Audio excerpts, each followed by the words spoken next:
Jangan ke mana-mana, tengok video ni sampai habis, okey? Assalamualaikum, bertemu lagi. Saya Zudi. Hari ni saya di site Alam Sari yang mana terletak di Kajang. Okey, untuk hari ni saya nak update progres kepada tuan-puan semua. Rumah ni berkeluasan lebih kurang 3,786 kaki persegi.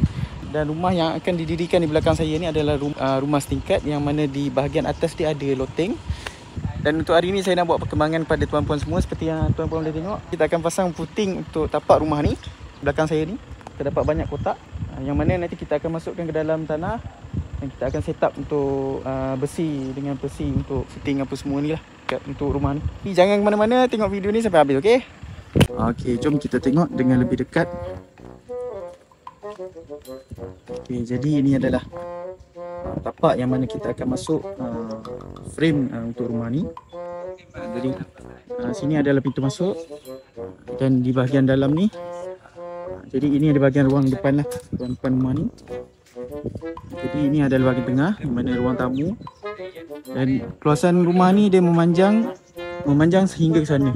Kalau ada nampak pokok tu kan, pokok cepedak kat sana, ada sampai situ tanah dia, keluasan dia. Okay, yang seperti tuan-puan boleh tengok, ini adalah frame untuk tapak footing untuk rumah ni. Kerana setiap frame ni dia dah ikut saiz dia yang ditetapkan. Jadi tukang dah susun. Semua frame dah ada lubang dia.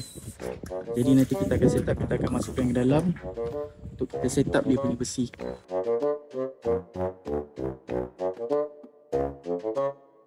Dan ini adalah besi tapak yang mana yang kita akan masukkan dalam tanah ni untuk kita set up di dalam ruang yang dah ada ni.